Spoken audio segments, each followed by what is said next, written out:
এখন আপনার হাজবেন্ড তো আর কোনো কাজেরই নয়। এই অবস্থায় আপনার খেয়াল রাখার মতো একজনকে তো লাগবে। আমার তো দয়া হচ্ছে আপনার উপর। এটা কি করছেন আপনি? আরে, একটু আগে বললাম যে আমি আপনার খেয়াল রাখার চেষ্টা করছি মাত্র।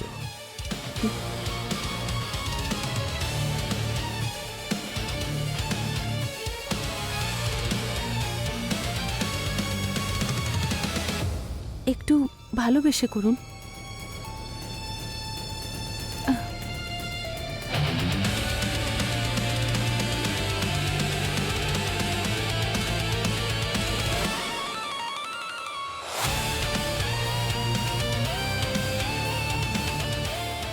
ভেতরে যায়।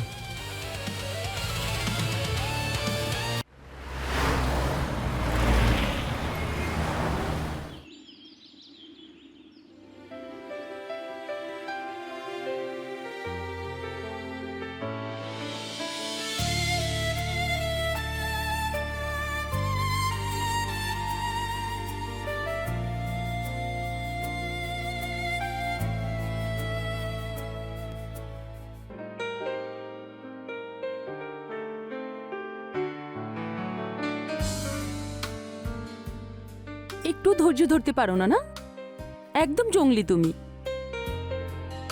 জঙ্গলি নই আমি, কিন্তু জানি না কেন তোমাকে দেখলেই আমি জঙ্গলি হয়ে যাই।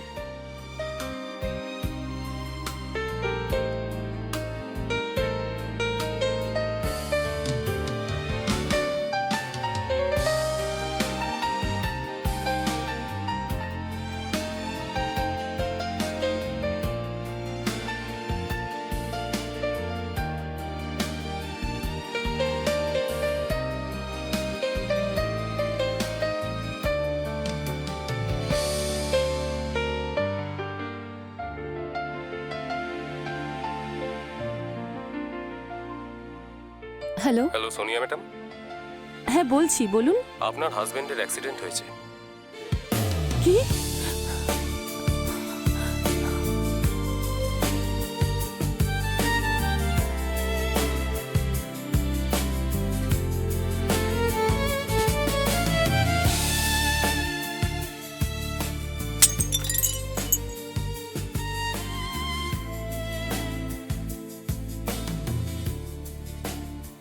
আদিত্য, একটু অপেক্ষা করতে পারতে। আমি তো তোমার জন্য স্যুপ বানাচ্ছিলাম।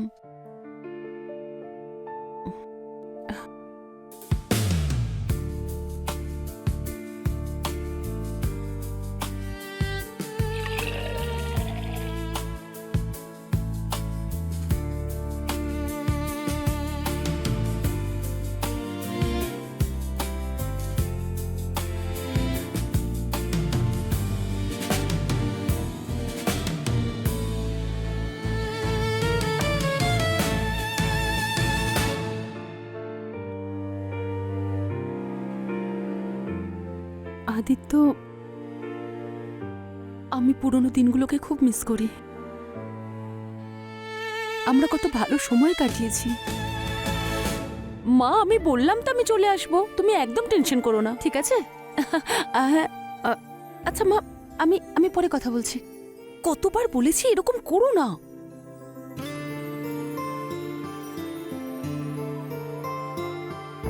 এইভাবে তাকিয়ে কি দেখছো? আমাকে পটানো এতটাও সহজ নয় মিস্টার আদিত্য। আমি কিন্তু যেমন তেমন মেয়ে নই। আচ্ছা, হুম। তাহলে মিস সোনিয়া, আমিও না যেমন তেমন ছেলে নই। আর রইল কথা পটানোর, সে তো আমি তোমাকে পটিয়েই ফেলেছি। আচ্ছা, তাহলে আর একবার ছুঁয়ে তো দেখো। তাহলে তুমি আমাকে চ্যালেঞ্জ করছো, রাইট? হুম, এরকম ভাবেই ভাবতে পারো। তাহলে চ্যালেঞ্জ অ্যাকসেপ্ট করেই নিলাম আমি।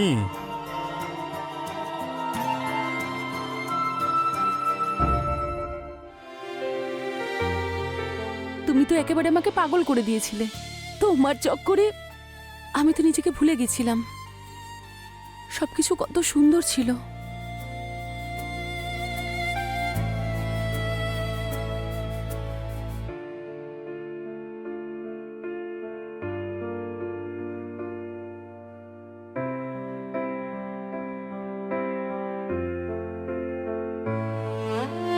আদিত্য, তুমি একদম চিন্তা করো না, আমি তোমার পাশে সবসময় থাকব। আমি একটা ডক্টরের ব্যাপারে জানতে পেরেছি, শুনেছি যে উনি মৃত মানুষের শরীরেও প্রাণ নিয়ে আসে। আমার সম্পূর্ণ বিশ্বাস তুমি একদম ঠিক হয়ে যাবে।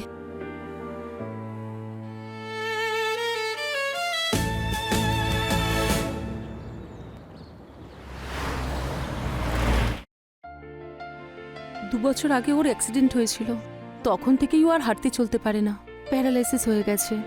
শুধু একটু আঙুল নাড়াতে পারে, চোখের পলক নাড়াতে পারে, আর যদি কিছু খারাপ বা ভালো লাগে ওর মুখ দেখে সেটা বোঝা যায়, আর কিছু নয়। আপনার অনেক নাম শুনেছি, আমরা অনেক আশা নিয়ে আপনার কাছে এসেছি। দেখুন, আমি পুরোপুরি চেষ্টা করছি, কিন্তু আমি একটা কথা বলি, আপনার ডিভোশন খুবই প্রশংসনীয়। আর এটা দেখে ভালো লাগছে যে এখনকার দিনেও আপনার মতো মহিলারা আছেন। ঠিক আছে, আপনি বাইরে অপেক্ষা করুন, আমি ওনার চেক আপ করে নিচ্ছি। তুমি চিন্তা করো না, আমি বাইরেই আছি।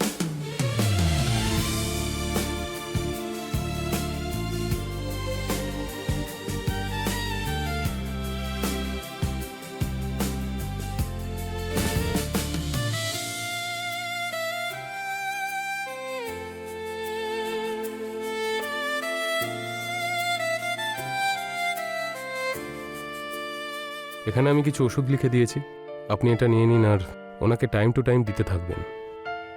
আর বাকি ট্রিটমেন্টের জন্য আপনাদের আগামী 3 মাস রোজ আসতে হবে। ঠিক আছে।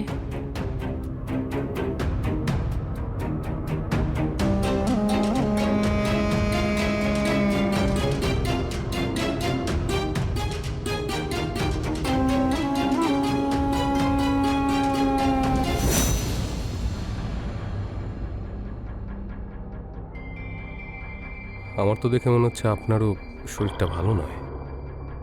আপনার পালসটা একটু দেখান।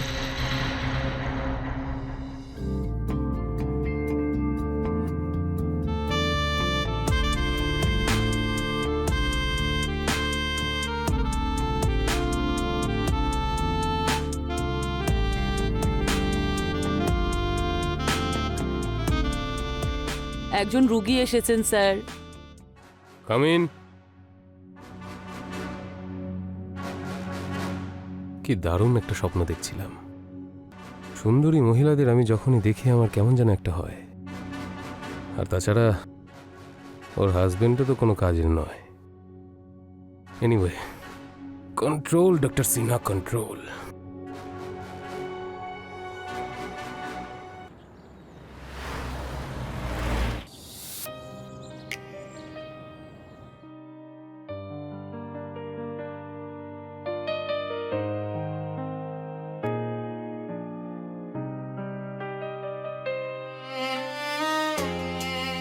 চব্বিশ ঘন্টা লেগে আছি, নিজের কথা একবারও ভাবি না, কিন্তু আমি কোনো লাভ নেই। আচ্ছা, ওষুধের কি কোনো প্রভাব পড়ছে না তোমার উপর? এইভাবে তো আমি পাগল হয়ে যাব।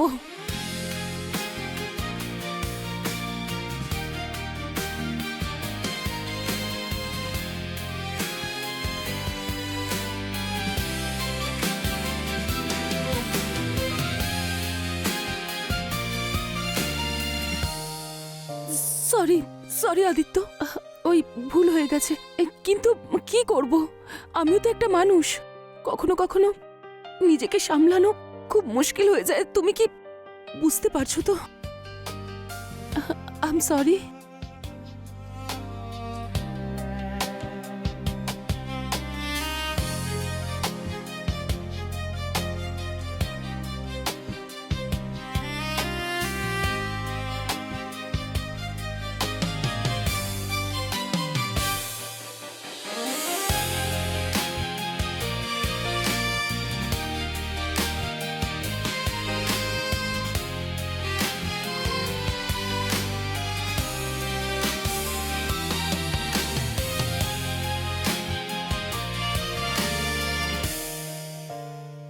হ্যাঁ সোনিয়া ম্যাডাম, বলুন।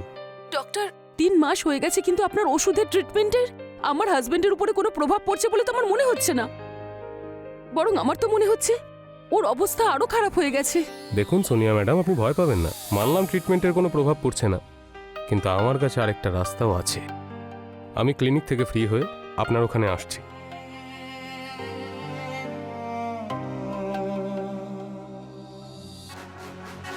এবার হবে স্পেশাল ট্রিটমেন্ট।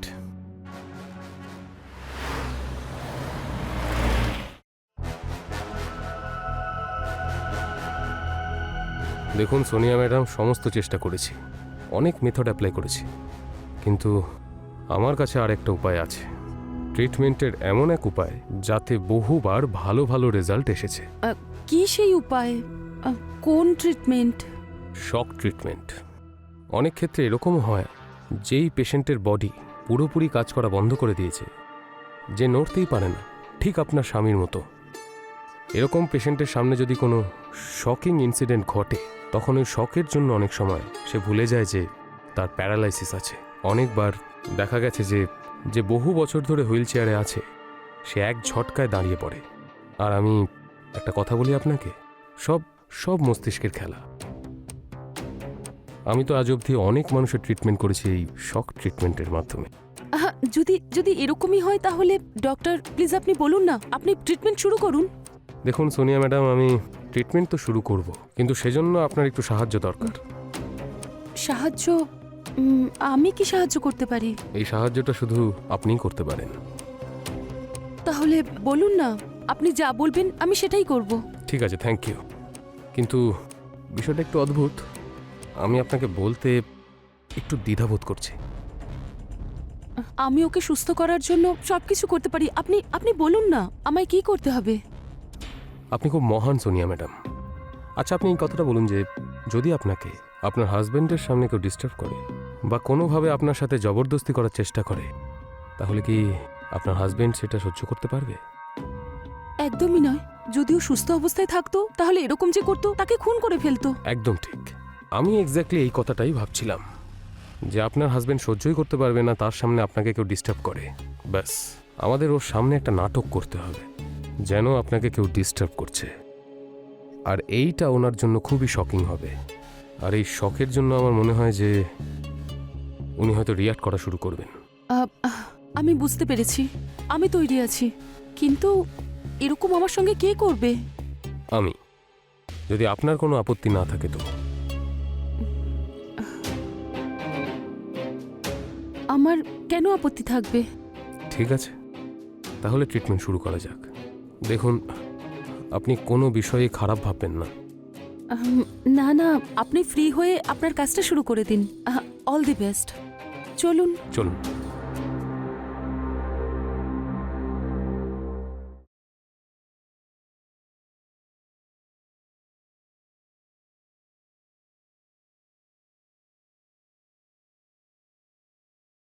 নমস্কার সোনিয়া ম্যাডাম। আরে আপনি আসুন আসুন। হঠাৎ আপনি এখানে? সোনিয়া ম্যাডাম, আপনি আপনার হাজবেন্ডের এত খেয়াল রাখেন, খুব ভালো কথা, কিন্তু আপনি নিজেরও তো খেয়াল রাখুন। উম, মানে? মানে নিজের যৌবনের।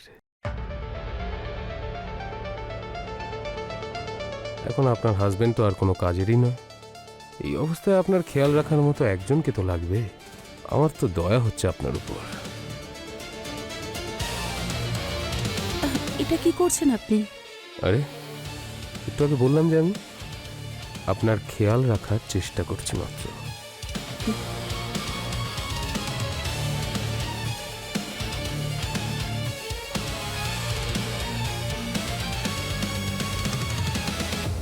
একটু ভালোবেসে করুন।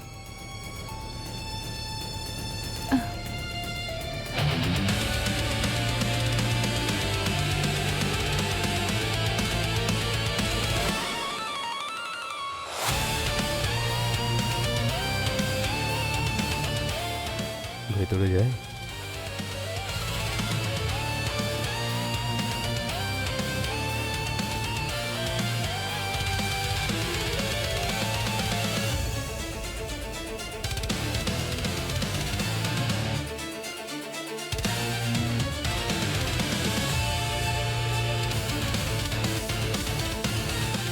দেখো, তোমার হাজবেন্ডের তো আর কিচ্ছু হবে না।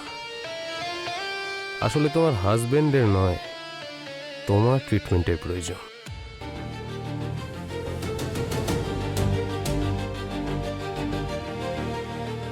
তাহলে করো না ট্রিটমেন্ট, অপেক্ষা করার কি দরকার? ও, তার মানে আগুন দুদিকেই একই রকম ভাবে জ্বলছে। এতদিন তো ভেতরে ভেতরে আগুনটা জ্বলছিল, কিন্তু এখন বাইরে বেরিয়ে এসেছে। নিভিয়ে দাও এই আগুন।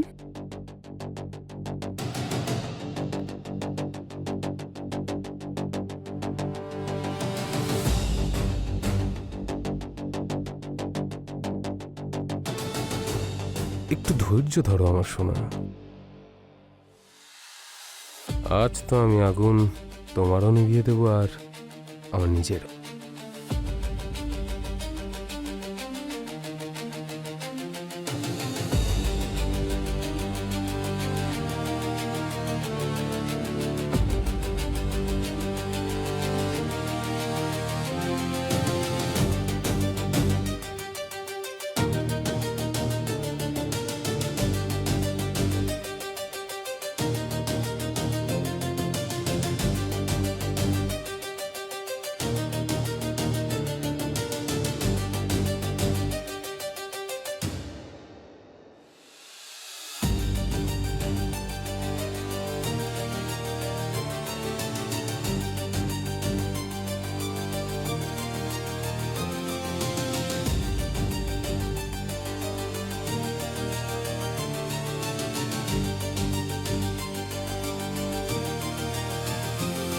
কি করছো?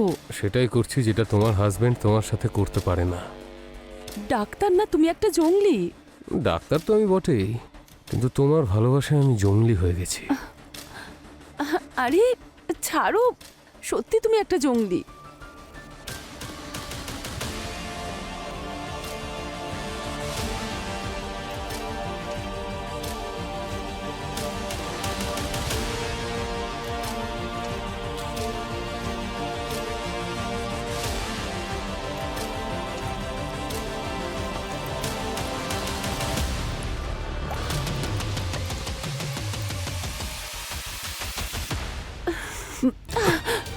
এটা তো কেরোসিন।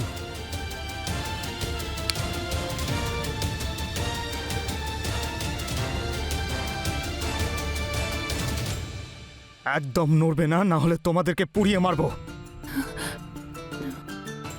আর সোনিয়া, তুমি শেষবারের মতো দেখে নাও, আমি ঠিক হয়ে গেছি।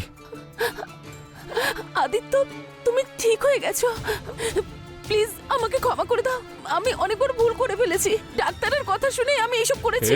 কি সব বলছো তুমি? কি আজে বাজে কথা বলছো এখানে? এই চুপ!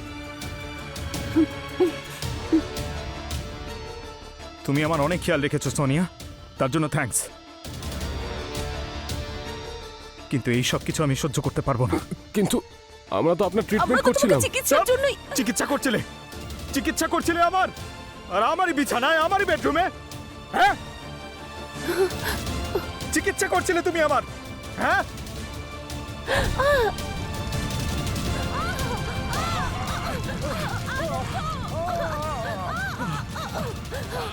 আদিত্য,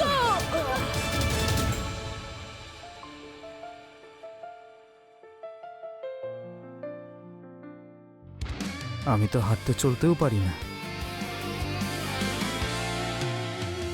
লোকে তো এটাই ভাববে অ্যাক্সিডেন্টলি আগুন লেগেছে।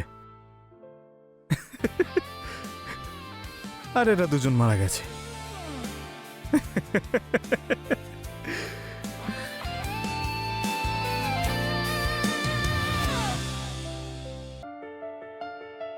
আমি আপনার অবস্থা বুঝতে পারছি মিস্টার আদিত্য। একে তো আপনি চলাফেরা করতে পারেন না, তার উপর আপনার ওয়াইফের সাথে এরকম একটা ঘটনা ঘটেছে। এই সময় আপনি আফসোস করা ছাড়া আর কী বা করতে পারেন। কিন্তু আপনি চিন্তা করবেন না, আপনার দেখভালের জন্য সরকার এই আরতি ম্যাডামকে অ্যাপয়েন্ট করেছেন। আজ থেকে আপনার সমস্ত সেবা আরতি ম্যাডামই করবেন। আর আপনি ওনার স্যালারির কথা ভাববেন না, ওনার স্যালারিও গভর্নমেন্ট থেকেই হয়ে যাবে। আচ্ছা আদিত্যবাবু, এখন আমি আসছি। নিজের খেয়াল রাখবেন, কোনো ধরনের প্রয়োজন হলে আমাকে বলবেন। আরতি ম্যাডাম, ওনার খেয়াল রাখবেন।